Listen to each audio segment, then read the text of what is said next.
Good morning, everybody. Welcome to the webinar where we'll have a discussion on the automated signal performance measures using high definition, or rather ultra high definition radar technology. My name is Reggie Chandra, and I'm the founder and CEO of Rhythm Engineering, perhaps best known for the invention of InSync, which is a traffic robot that senses and optimizes traffic signals that is compatible with every existing technology here in North America. So that gives us a segue into our topic today. What we're going to do is we're going to talk about advances in technology in different areas. We're going to talk about advances in technology in connected vehicles a bit, and then we're going to discuss the issues with detection, vehicle detection that traffic professionals face.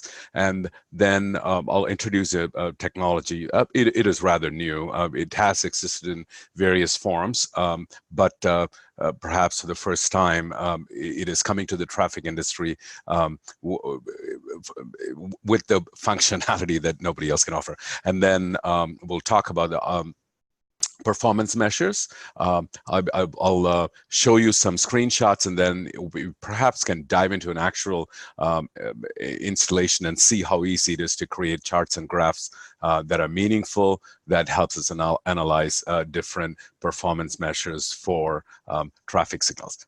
So without further ado, let's get started. So technology around us is advancing at the speed of light.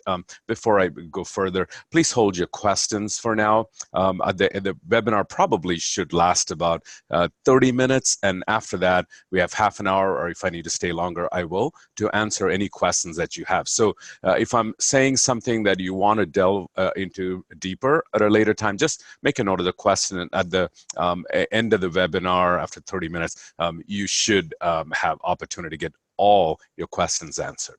So technology is advancing at the speed of light. So 1969, we saw man land on the moon, and Neil Armstrong, and he was carried by Apollo 11. And what you see on the screen is actually the Apollo Guidance Computer, or AGC. Now, very, very advanced machine for the time. And it had, it's shocking, but it had 64 kilobytes of memory. Let me repeat that. So the machine that landed on the man on the moon first had 64 kilobytes of memory and operated at a CPU. The power of this computer was 0.043 megahertz. So 0.04 megahertz was the power, the processing power of this Apollo guidance computer. Now, about 40 years later, Apple launched this smartphone called iPhone. So June 29, 2007. Now, iPhone at its launch had more processing power. Let me repeat it. iPhone had more processing power than all of NASA had in 1969. So it had 3 gigabytes of memory and about 2.3 gigahertz of processing power. That's the processing power of the iPhone 10. Pretty amazing. Technology has come so much further. And then we have 3D printing that we saw come into the arena. At first, I thought it was like a fun thing where you could, 3D print funny artifacts, but that has also advanced quite a bit. What you see on the screen is a 3D printed, fully functional human heart. So that's the heart in action. They've also been able to 3D print the human liver, and various body parts are being generated in the laboratory. Then medicine saw some advances in embedded devices in your body. So here's the old pacemaker on the left-hand side, and the new one is on the right-hand side. So this has the size of, let's say, a calcium pill, and very non-invasive way in which it is embedded into the human heart, where actually the doctors going through the femoral vein and embedded that and guided into the human body and planted inside the heart. And also it talks to your smartphone and it gives you the status of your heart. And it's amazing where technology has gone in the medical field. Then one of the most advanced things that we are seeing right now is nanobots in medicine. So what you see, I'll just play the video. Is a nanobot that can be multiple nanobots. They can be injected into the human body, and they will carry medicine. And the medicine will not be released in the human body till the bot gets to the place of infection. Let's say, for instance, the treatment for cancer. It's almost like bombing the entire body. You just inject and hope for the best. But these nanobots that shapeshift, they guide themselves through very complex parts of the human body. They come to the targeted area and release their medication right there. And after their work is done, they go out of the human body in a natural way. Also, you see advancement in connected vehicle technology. Cars have become smarter. Almost the blind spot indicator is standard specification, more cars. Cars have adaptive cruise control.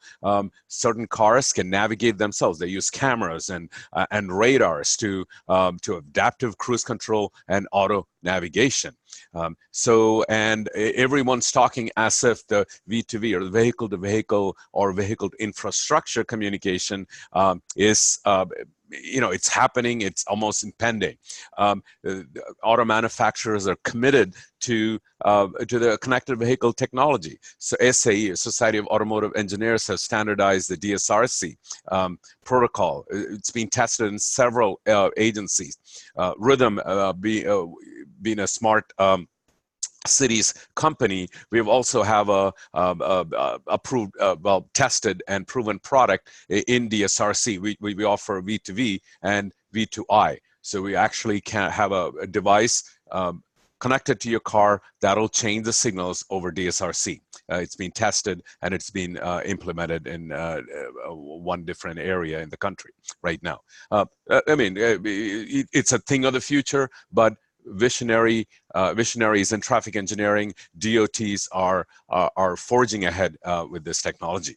So several car companies have committed to having autonomous cars in the field by 2020. Uber and Lyft have cities where they have autonomous cars, even though there's a human behind the wheel. Autonomous car driving through this through the roadways, picking up people and dropping them off. Well, it's great news. It's good news that technology is advancing. Especially, on a personal level, 2 years ago, my dad had a quintuple bypass. 10, 15, 20 years ago, it would have been taken so much time, so much effort. But with computers guiding the human physicians, he was sent home after a quintuple bypass in 2 days. So technologies are all around us, making the human life better. But the dark side of this is that for traffic professionals in vehicle detection technology, there is really not much progress. I came across this image, and that speaks how we traffic professionals are given the tools and are requested to, we are given the task of fixing the traffic problems. It's like trying to get on the World Wide Web using a typewriter. So anyhow, so let's talk about the existing technologies for a bit before we go into the advanced technology. So we started off with inductive loop detection, where we would cut loops or coils of wire. We embed coils of wire in the roadway, and when car, which is a massive metal, came on top of that, there was an on-off that happened based on the electromagnetic induction. Well, several studies and practicality has shown that it's not really a good technology. So there used to be, in the early stages, chatter between loops. They break, and once they break, you need literally go out of the field and cut into this. Several states have banned invasive installation of inductive loop detectors. Now, then came video detection. Now, it was the hope of the future. But video, as time went on, showed several issues. It's like the human eye. When an eye is blinded, it cannot see. So there were enough artifacts and weather conditions that prevented the eye from seeing properly. Thermal detectors are slightly better, but video is video. And also, there are studies that came out that this is from Indiana DOT. Purdue actually did this study. Indiana DOT put a moratorium on all video detection at signalized intersections. They were complaining about the false calls. They were complaining about the missed calls, et cetera, et cetera. So that technology did not pan out as well for traffic professionals. Then came the magnetometers, which is again a physics-based detection system, which is good. Which physics is better than image processing any day. But that too had came up with issues. Water started creeping into the product and killing it. Batteries did not last as long, and there were some questions on accuracy as well. So that didn't progress. That technology was not embraced as well. In short, existing vehicle detection methods don't work for most practitioners. Again, my history, I've been in public sector most of my career before moving to the dark side with a passion to fix technology in traffic signal industry. So it's tough when a loop went out. My God, we had to beg the contractor to go out and fix it. Cameras were slightly better. Magnetometers is a quick install, reasonably quick install. But really, I can't say that I come across technology in my past career that was reliable, that was accurate, et cetera, et cetera. So. What is the hope? I don't want this to be a gloom and doom thing. So what are the options that are ahead of us? So this is a study by Texas Transportation Institute. The year is, let's see, what's the year? 2006. So they tested various detectors, and their findings were that there are a couple of technologies that were the most promising. One is microwave radar, and the other is magnetometers. So let's talk about the radar here as far as collecting and reporting data, and then we'll see what happens later. So, okay, radar, it was popularized by the military. So again, there is the transmitter, and there is reflection. There are several animals that or birds that navigate using this principle. Bat is one of them. And again, the principle is called Doppler effect. It simply says that the frequency of a wave increases as the source gets closer to the receiver and decreases as the source gets far away.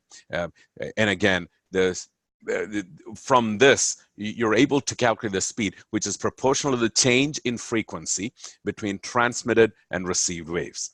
So this is called a Doppler shift.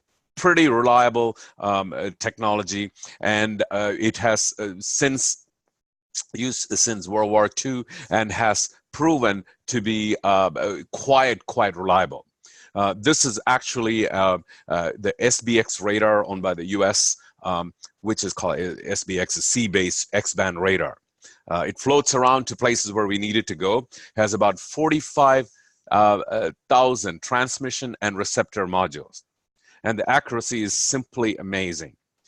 It can be moored at the Chesapeake Bay, and it can track a baseball-sized object in San Francisco. That's about 2,900 nautical miles. I mean, just imagine that. From one end of the U.S. to the other end, a radar can track an object the size of a baseball, and the accuracy, simply keeps on increasing. So Zika virus was an issue. So scientists started developing technology to determine, to identify Zika-bearing virus. One technology that they're using quite extensively in China is radar. So the radar from about 1.2 miles away can track swarms of mosquitoes and tell you whether the mosquitoes are have fed, they're pregnant, or they carry Zika virus. Unbelievable. So you'll see these radars set up on top of rooftops to identify swarms of mosquitoes that authorities can take action against them. I mean, unbelievable technology. Then there are imaging radars that have developed to a point where even at night or conditions are not, you cannot take video images. They can capture, they can basically reconstruct a city or an area of interest using imaging radars. Now, this technology that is quite extensively used by the military has finally come to the traffic arena. Well, to be honest, it has existed for a while, but not really gotten the popularity, and I'll tell you the reason why. So the standard technology initially, when it started, you've probably seen the speed guns that police officers use. You'll see that in you've seen the signs that flash and tell you your speed, slow down, etc., etc. The standard technology using the Doppler shift. It'll separate in frequency and in modulation. In other words, it'll give you, it'll tell you the speed. Essentially. Then came the 2D H.D. High definition radar, where it would separate an object by speed. Well, you see two blobs moving. One has traveling at 45 miles per hour. The other is 35. It'll separate or segment those objects. And also, it looked at distance, and you could segment based on range as well. And it brought in a high-speed modulation. Then 3D UHD radar, which is what is the current state-of-the-art in technology. And again, yes, there are antennas that exist, but it's a software that separates, it does a lot of the wonders. So it separates in speed, separates in range, and separates in angle. In other words, it's tracking the angular velocity of the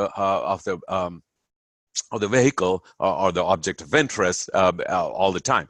And then the technology that I'm introducing today has adaptive beams. It's myriad of beams based on the object, through software. It is shaping the object so that you get better classification and better accuracy. So, the radar I'm going to introduce you today is a friend-firing radar. And the way it tracks is, you can see it. No other radar does this. You can track vehicle by lane.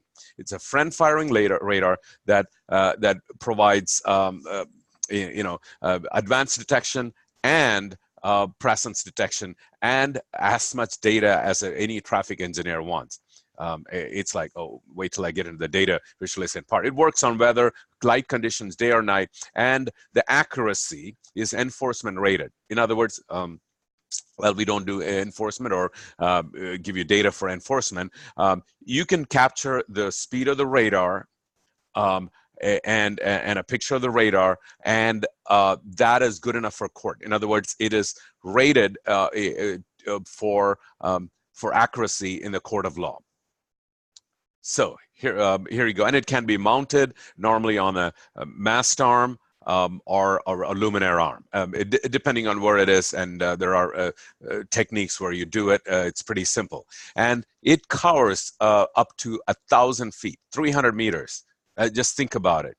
What would you do if you had all the data you wanted from the stop bar up to 300 meters, 1,000 feet away? And you don't need to install advanced detection. You don't need to install any presence detection. Everything is included in this particular radar. So it also comes with a camera that you want to see what is actually going on. I'll show you how the radar image looks, which is pretty good. It also comes with a standard camera that you can install the whole thing in with one wire with power over Ethernet, both the camera and the radar, and then you get all the images back, both the radar image, the data, real-time data, and the camera images as well. So why 1,000 feet? Why is it important? Well, my mission, my personal mission, or our company's mission is to bring loved ones to their destination safer and faster. So anything we develop has to make an impact to the motorist. So if you knew the trajectory over a vehicle 1,000 feet away, a car or a truck traveling at 45 miles per hour, I know before 15 seconds that what the intention of the car was, because I see it 15 seconds ahead. If it is traveling at 30 miles per hour, I know its arrival I know its ETA, or estimated time of arrival, 23 seconds ahead of its arrival. Well, our adaptive system, when it is given this data, can do wonders.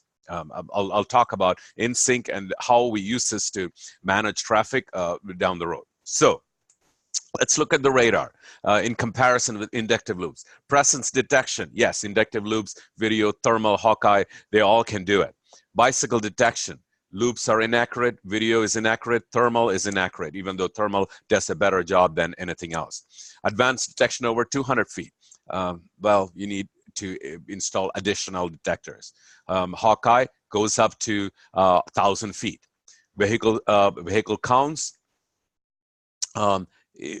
very accurate vehicle counts. Queue length estimation, well, you know how many cars by classification 1,000 feet away in the lane. Speed measurement, enforcement rated speed from the radar. Vehicle headway, you actually can see the separation. I'll show you a video capture of a light intersection.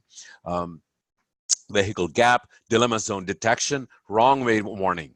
We're tracking, we're segmenting based on angular velocity as well.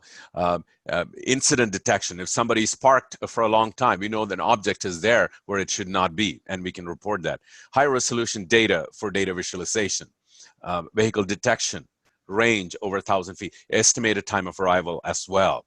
The reason the radar unit that we're proposing here, that we're presenting here, can track 256 objects simultaneously through a field of interest. Again, from 1,000 feet away. Just think about it. 256 discrete objects classified can be tracked through the field of interest. So, some of the reasons why radar is not popular is that most radars that exist in the market are side firing. The side firing radar do not offer you, it does a reasonably good job of presence detection, but it does not offer you the other data. In fact, it doesn't offer any other data than vehicle counts. There is no visualization. Here with this front firing radar, you're getting per vehicle data. Delay is not calculated using any formulas. Actual delay is tracked per vehicle and then compiled and reported. Just think about it. Delay per vehicle is calculated, compiled, and reported. The data is per lane, not just not a approach or a face. Well, you can get that as well, but to the granularity of the per lane data, very minimal occlusion. Of course, if you have trees in the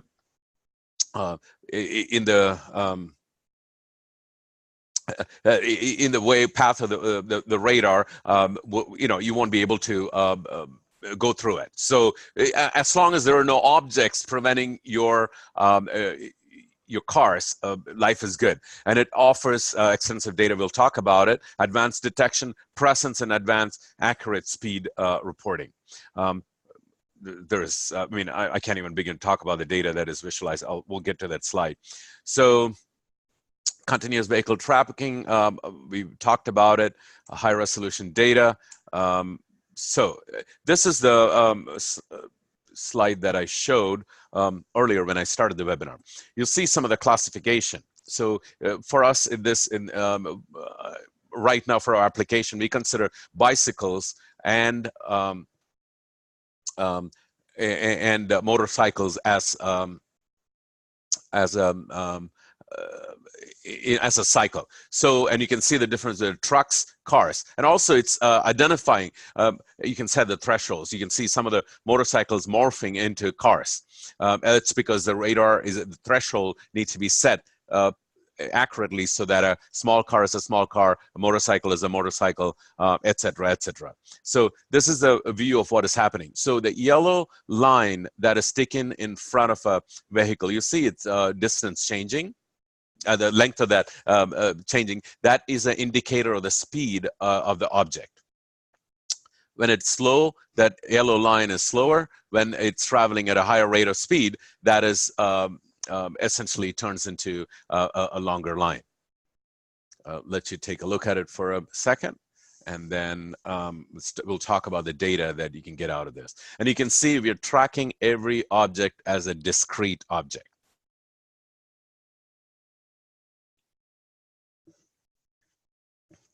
So, okay, data, I'll talk about it, and perhaps look at the time. Perhaps, and we do have time to go into try to show you how the user interface works as we get further ahead. So, delay is computed per vehicle. And you can do that per phase occupancy. There is occupancies reported in a very user-friendly way. We'll see how this is done. I'm going to show you a few screenshots, then we can get into, yeah, Purdue metrics. I mean, easily, I mean, it's all web-based. I'll talk about data in just a second. Resizable charts. And you can see, it can show you by approach or by lane.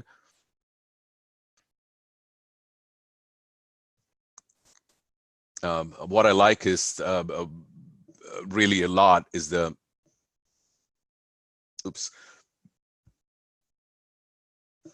this field on the performance overview. You can show, you can put in multiple metrics over here, and you can color code it. So it's like a heat map. You can each field, you can say, let's say 1,000 seconds is green, and then you can say 5,000 is red. It'll automatically show a heat map based on the threshold you set in. So in one glance, you can see what's happening at your intersection. And you can see these tabs here on top. These are dashboards. They are discrete, separate dashboards that you can show. You can put up whatever metrics you want. You can design it.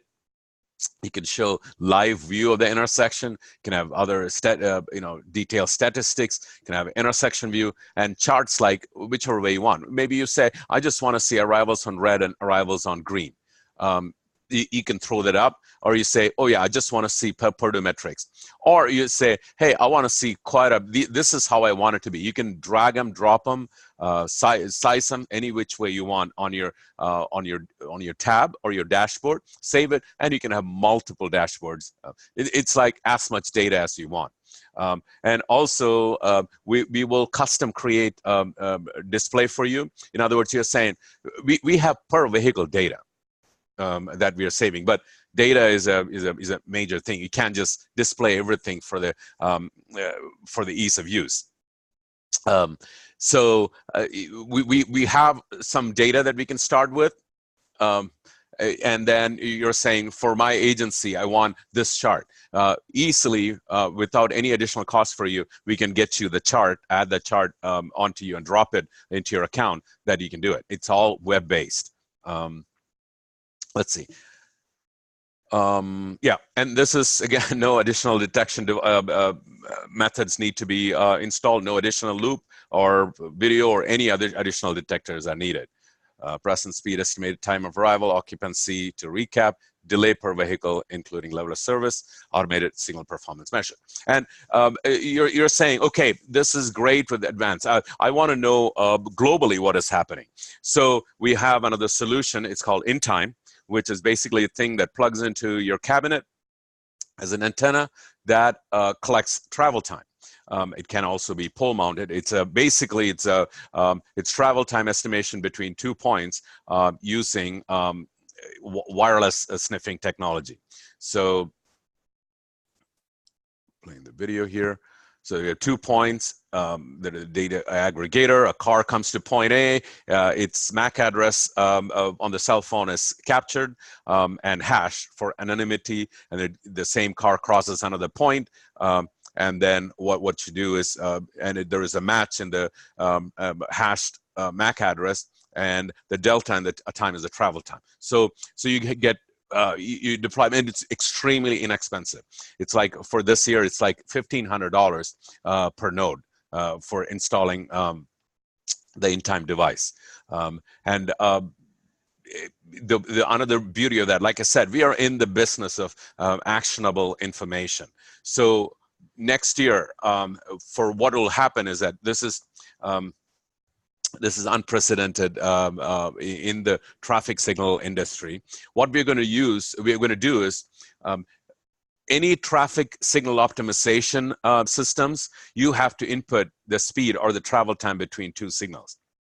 We are going to configure InSync, our adaptive traffic signal system, or our traffic robot, to a point that it is automatically taking the travel time or the speed information from InTime, and then it'll adjust the speed lines or the travel time between signals on the fly. And those of you that are familiar with our adaptive system, we can create time tunnels or create progression time tunnels from through infinite number of signals. The maximum number we have operational is 26 signals in Augusta, between 2 cities, Augusta, Georgia, and Evans, Georgia, in front of the Augusta National Golf Course. Without, it doesn't matter. Geometry doesn't matter. Unequal spacing doesn't matter. Our architecture is so that we can create progression through infinite number of signals using travel time, using our global optimizer architecture. So if we can get speed or travel time in real time, we can change these speed lines dynamically and create them through InSync. So that's our development path. That's where it's headed. So back to the data visualization thing. So just look at what all data is on the screen. You get arrivals on red. You get volume per approach.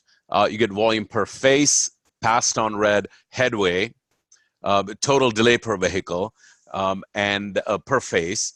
You get delay per vehicle per face, arrivals on green, delay per vehicle per face, composition, which is the essentially the vehicle classifications, level of service per approach, Purdue diagram, composition, yeah, we talked about that, and then passed on red, passed on green, etc., etc. And the most beautiful part of this whole architecture, it's not on the cloud. Those of you that have used data, you'll find that data storage on the cloud is pretty expensive. You're paying vendors thousands of dollars just to store or archive historical data. Yes, you can, with our system, you can store it on the cloud. You can. It doesn't matter. But the beautiful part is that you can store it, and we'll structure it. We'll design it that way. We'll store it on a computer, a data storage device on your network. So you don't have to pay for data, historical data on the cloud. Or pay for the transport of the data for that matter as well. So I don't think I'm going to take questions that I'm going to show you. I'm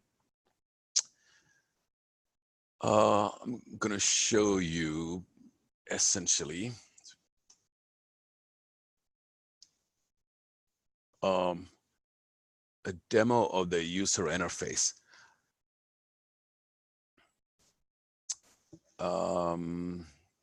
I just moved my screen.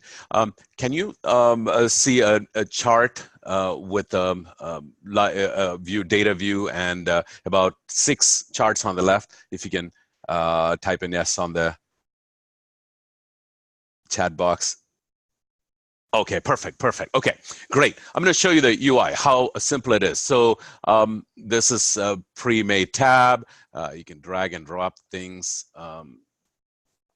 This is volume per lane, volume per approach, delay per vehicle per phase, and you can move the position. So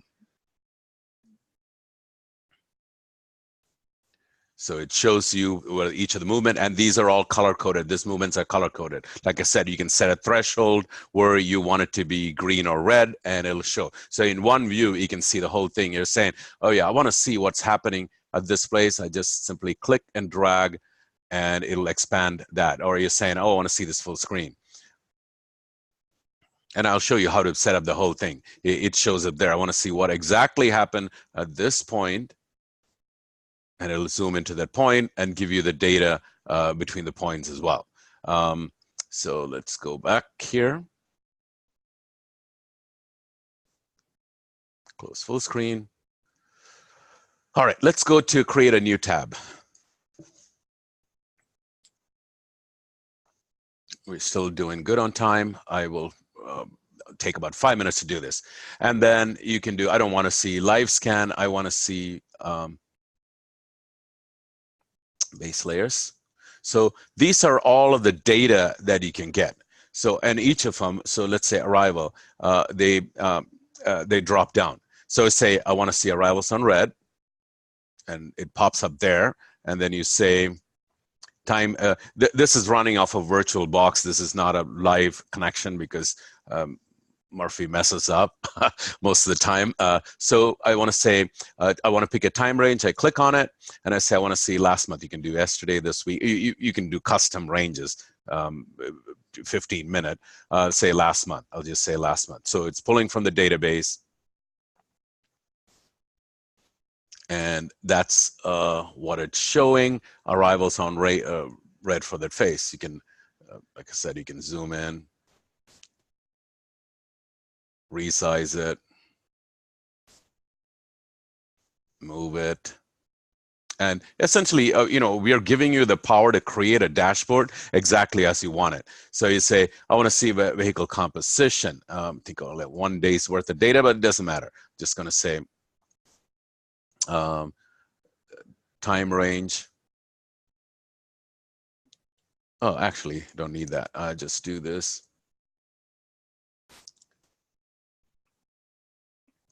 I can drag it, drop it there. I say, okay, I'm too lazy to arrange it. I can click on it.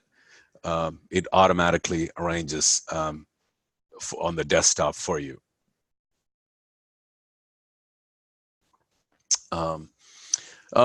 So there's quite a bit. I mean, you have volume information per lane per phase, delay per vehicle per phase, speed statistics, passed on red, passed on green, composition. Others are basically occupancy percent, Purdue diagram, level of service per approach. I just do that. You see how easy it is to create one of these charts. We wanted to make it so simple that engineers can, you know, practitioners can get in there and quite easily get what they want. So no data available. So perfect. I will just go to time range, last month, and wait till you see this. See this tab here? I'll just maximize this screen.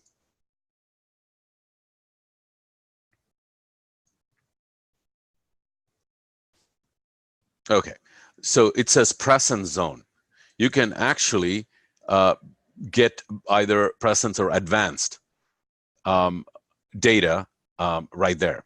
So that's for the advanced. So, or if it is Purdue metrics, you can set, because we are collecting the granular data and storing it in our database. Purdue metrics. I'm going to minimize the screen. Let's go to the charts.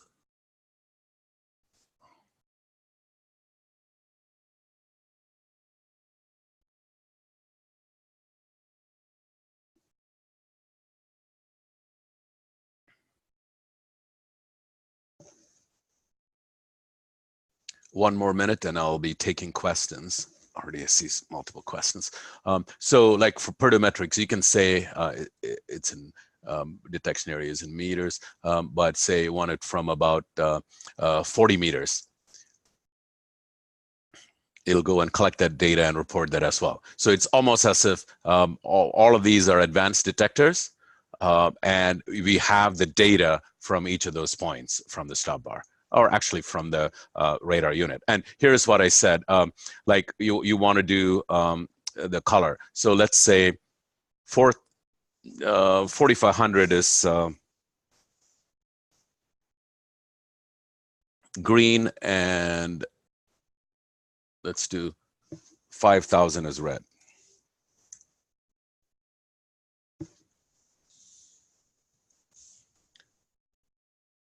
So you see how the color changed on that. It's totally up to you. You can configure it any which way. So you take one look at it. I mean, you can have that as a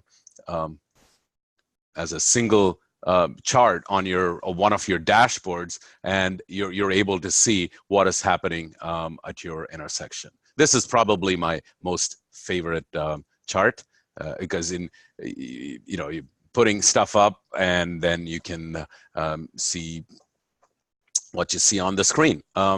Let's see, anything else? Detailed statistics. I don't want to go to live view. It takes quite a lot of resources. I may not be able to get back charts. Okay, with that, I think that is the end of the webinar, and I will take questions now. So, okay, here we go. What is the typical